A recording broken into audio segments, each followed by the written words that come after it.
Space, the final frontier. These are the voyages of a new Trekkie. My 5-year mission to search out Star Trek media, to seek out our fans and merchandise, to boldly go where no fan has gone before.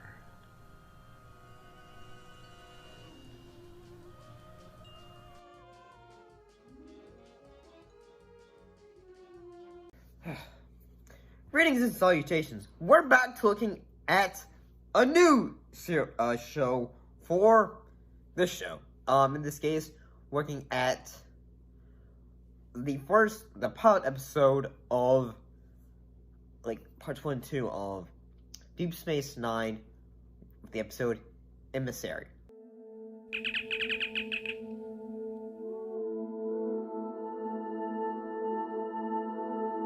I was really excited to talk about this show, and after watching this, in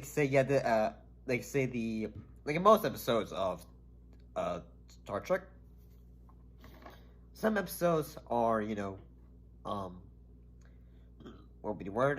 Separated into 2 episodes. But on Paramount Plus, this one was just one whole thing, like it was originally intended, I believe.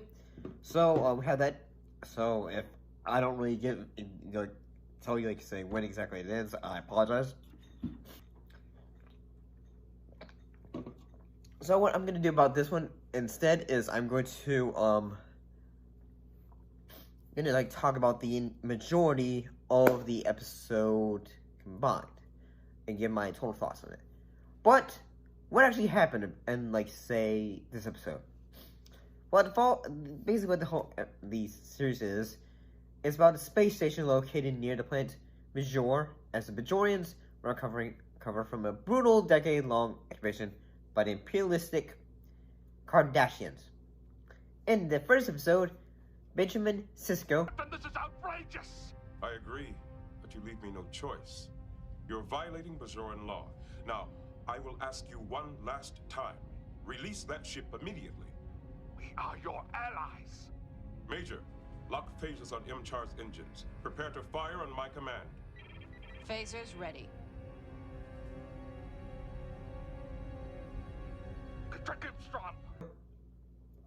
Portrayed by Avery Brooks, and his son Jake, and arrive with Starfleet personnel on the station shortly after the Kardashian occupation forces have departed.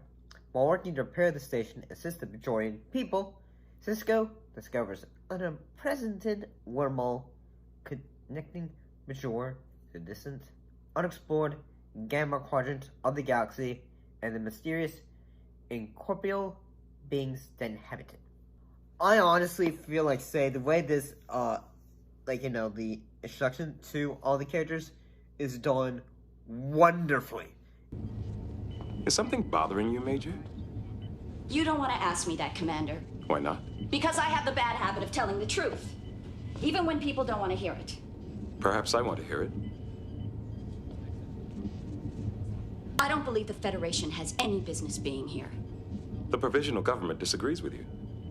The provisional government and I don't agree on a lot of things, which is probably why they sent me to this godforsaken place. In the fact that we get, an understanding of Benjamin Cisco, and that when we first meet him, we see, a different side in the fact when Picard was the Locutus of Borg, and that is in that battle sequence, Cisco has, his, basically, the ship that he's on ends up getting damaged, so both his wife and his wife Jennifer and son are, hurt, but,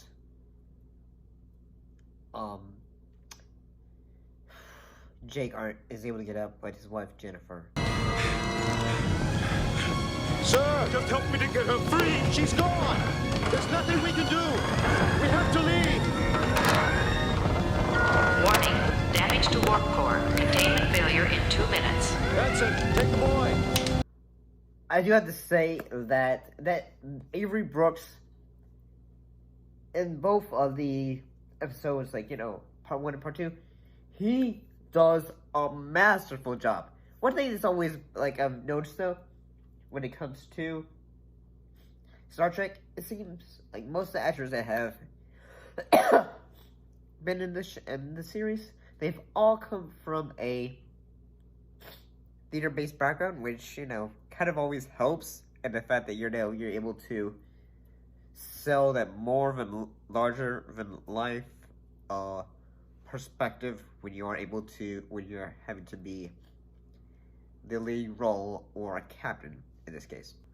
I also like the fact that we have some recurring characters, like O'Brien returned for this episode, and he was basically becoming, you know, like a not a new character, but transferring from TNG to this show.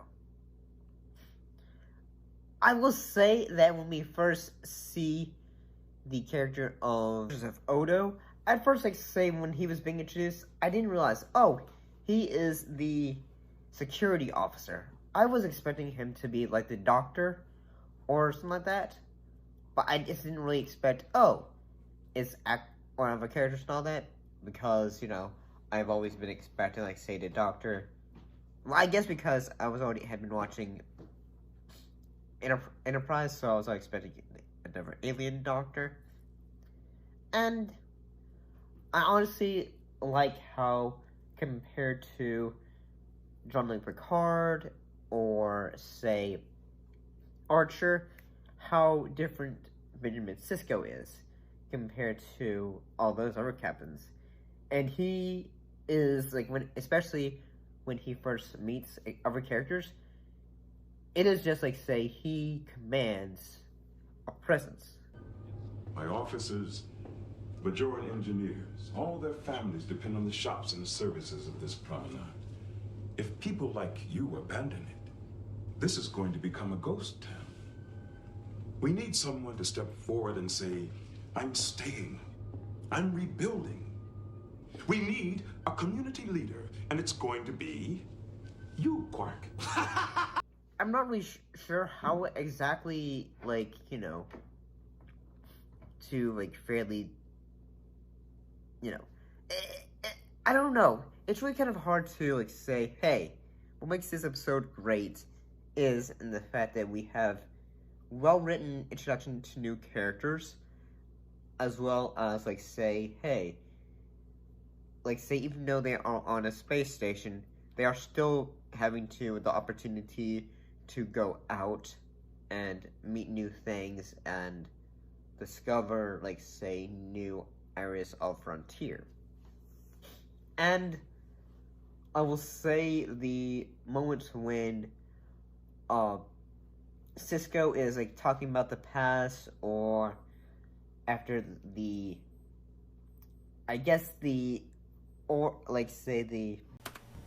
Aggressive. Adversarial. Competition. For fun. It's a game that Jake and I play on the holodeck.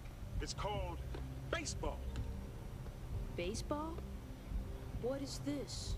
Corporeal being or whatever they goes, like, say, I'm confused about this topic or this topic, like, what is baseball and all that. Like, I don't know, I really like that. I also like the fact that we have a Fergagi, like, main character. In this case, Quark. I kind of like the fact, like, I feel like he is going to be a fun character. And yes, like, say, at times, like, the Fergagis were always especially in TNG and all that, they were always these goofy characters. But I feel like, say, having a Fergagi as a main cast member is going to be fairly intriguing as a show.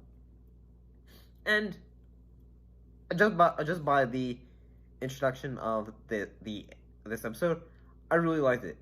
I really loved this episode. It was, like, say, a great introduction to start to a new spin-off show. So, I'll see you next time.